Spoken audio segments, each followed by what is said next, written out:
I have been testing the Zeblaze Vibe 8 smartwatch for the past 3 to 4 days now. There are a lot of good things about this smartwatch, but some of the things failed to impress me. In this video, I'll be sharing my complete experience with you. But before starting, if you are new here, a subscribe would be highly appreciated, and if you want to support my work, you can join the channel membership for as low as $1.99 per month. We have usual contents in the box, user manual, a screen protector, and the smartwatch with straps. Starting from the body, it features a 316L stainless steel body and it's really durable. So even while on adventures, the smartwatch hits anything and drops anywhere, it won't do any damage to the body. But don't be too harsh on it to hit or drop it carelessly because it can actually get a little dense sometimes. It also features a sapphire glass at the top, which also keeps the display safe from the drops. The Vibe 8 is rated 5 ATM and IP69K level water resistant, so whether you are swimming or in a rainy day, the smartwatch will continue to work just fine. And just like the other latest models, it also features a real torch light at the top. And in the dark, it's going to help you out a lot. And it is something that I really appreciate in the latest sports smartwatches. Then we get 22mm straps, and the material used is fluoroelastomer, which is a lot better than the silicone straps and offers exceptional resistance to heat. The straps also have a 22mm quick release pin here, and you can remove them and use any 22mm straps sold online or in the market. The straps are quite comfortable and sits comfortably on any wrist size. With a 76% screen to body ratio, it features a 1.43 inches AMOLED display with 391 pixels per inch, which is lower compared to the models like Stratos 4 and the Stratos 3 Pro, but it is because it is about $20 to $30 cheaper. Overall, the colors are quite good and the smartwatch also seems to be quite smooth, but talking about the UI, I'm not a big fan of it. The minimum brightness as well as the maximum brightness is quite good, and with up to 1000 nit maximum brightness, the display will be visible in the daylight. It does come with the always on display option. We have two always on display styles, an analog clock and a digital clock. And unlike the normal screen, the brightness on the screen of dial is not much high. In normal daylight, it will be visible, but in direct sunlight, it will be hard to look at the time. The watch faces are really well designed. If you look at all of them, they feature the sweeping seconds hand, and the overall design really matches the style of the smartwatch. The colors and the clarity is quite good, but my favorite one has to be this watch face. I really like this seconds animation going on here. It is compatible with the FitCloud Pro application, and taking its help, you can add more watch faces in it. And the dial market is filled with different style of watch faces, and all of them are totally free. You can either choose a watch face from here, or you can go to this top one and edit the picture with your own picture from the gallery. Unlike the always on display, the normal screen can only stay on for a maximum of 30 seconds, but thanks to the raise to wake gesture, you can easily wake up the display by just twisting your wrist. I was mistaken by the style of the smartwatch, but this smartwatch does not come with built-in GPS, which is a big thing missing in my opinion. So it does offer a lot of sport modes, and you can add more from the FitCloud Pro application, but whether you use indoor modes or outdoor modes, it won't be able to save the path as it does not come with GPS inside it, so it will only show the health metrics while the sports mode is going on. Another huge thing missing in my opinion is that you won't be able to control the media playing on the device while the sports mode is running. Other than that, it also misses out on compass, barometer and altitude application. By syncing the data from the FitCloud Pro application, you can check out the current weather, and it's actually quite accurate. There is actually light rain going on here in my city. But again, a big thing missing in it is that it cannot show the weather for the upcoming hours or for the upcoming days. And there are also not much details given of the weather for the day. I did carry out the pedometer test to see if the pedometer can be trusted to count the steps throughout the day or not, so let's head over to that. So I'm back after the pedometer test. Let's take off the smartwatch, and if you go to the data for the day, it has counted 1181 steps. Before I started the test, it was showing 553 steps, meaning it has counted around 630 steps. I also took my iPhone with me, and before starting it was showing 645 steps for the day. And if you open the health application now, then it has gone to 1380 steps and it has counted 735 steps. So there is a difference of around 100 steps, which equals around 15% difference. I was casually walking around the house. I was taking a walk in my lawn, in my TV lounge, going downstairs, then coming back to the first floor. According to that, it's not so bad, but still I expected a better accuracy. They were advertised that it comes with next level health tech and now features a 5 LED sensor which collects 52% more data and is more accurate than the previous generation. So we get the heart rate checker, the sleep tracker, blood oxygen and blood pressure checker. Although I do not trust the blood pressure checker in a smartwatch, it doesn't make any sense and it will probably show fake values. But we can check out the heart rate checker using the oximeter, and I did carry out the oximeter test pre-workout as well as post-workout, so let's head over to that. While doing the oximeter test, make sure that the smartwatch is at a 2-finger distance from the wrist bone, and also make sure it's not too tight or too loose. So let's take our first recording. I'm gonna turn on the oximeter. The oximeter is showing 87 beats per minute, and the smartwatch is also showing similar values.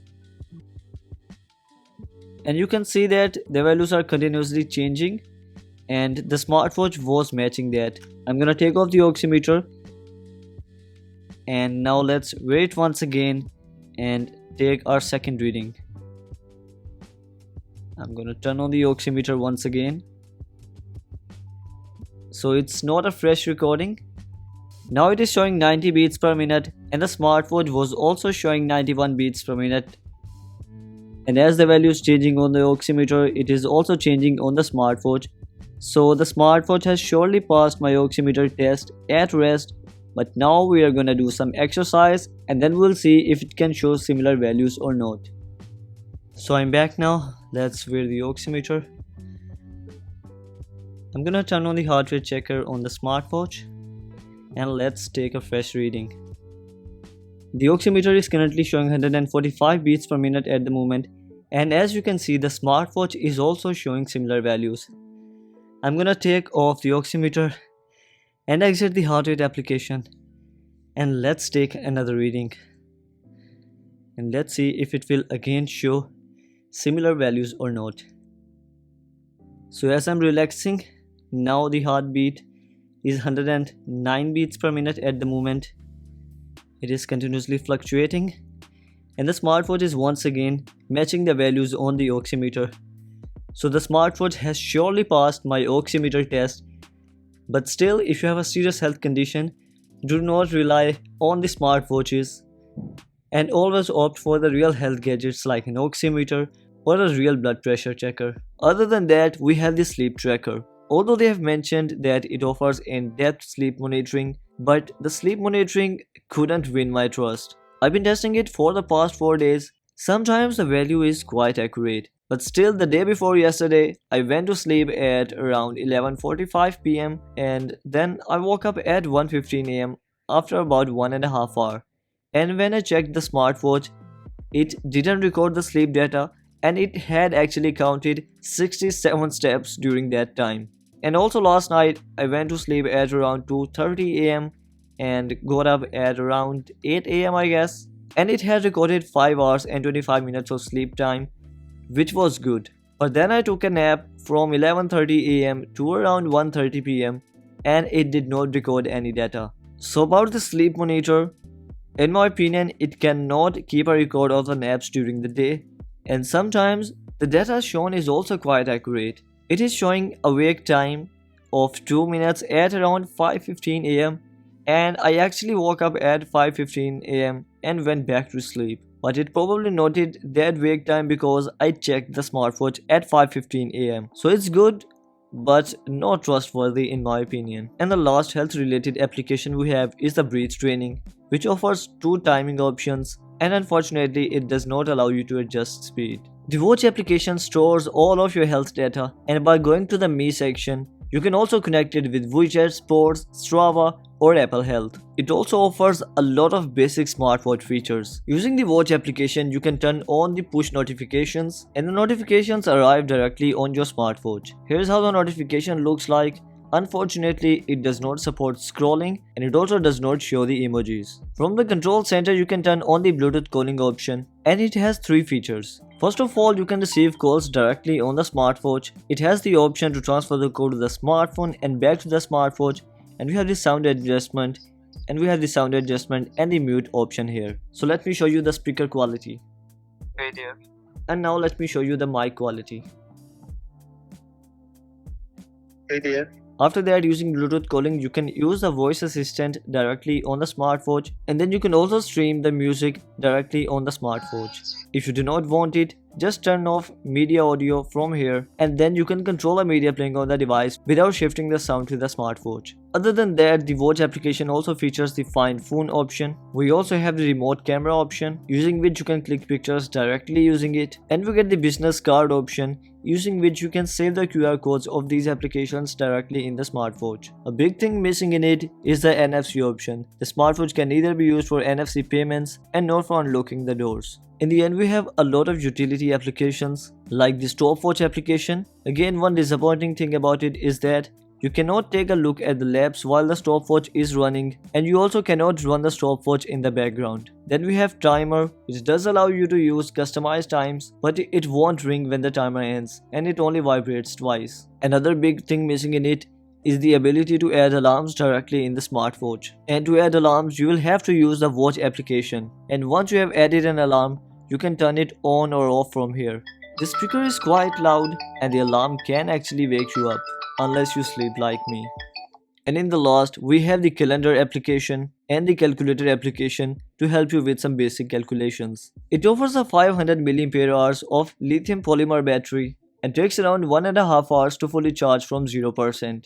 The battery timing is quite good, and with normal usage, it can last up to 30 days, but without the screen off dial. With the screen off dial enabled, it can give you around a week of battery life. And with heavy usage and no always on display option, it can give you around 18 days of battery life.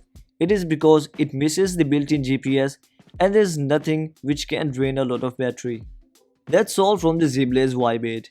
In my opinion, overall it's a quite good smartwatch. It offers a quite durable body. We have an AMOLED display, a waterproof body, and the sensors are also working quite well. But it misses some important features like built-in GPS. We also do not have compass, altitude, barometer. The stopwatch cannot run in the background, and you can also not add alarms directly in the smartwatch. In this price range, it's not bad, but if you're not into a much durable body, I think that Zeblaze BeeTalk 3 GPS is a better option, which is even cheaper. And if you want a combination of a durable body, built-in GPS, and the basic sports smartwatch features, then by spending some more money, you can get the Zeblaze Stratos 4, which is the best option in my opinion. If you would like to go with this one, I would really appreciate if you can use the link given in the description box below. For the upcoming videos, make sure to hit the subscribe button and turn on notifications. And if you want to support my work, join the channel for as low as $1.99 per month. I will see you in the next one.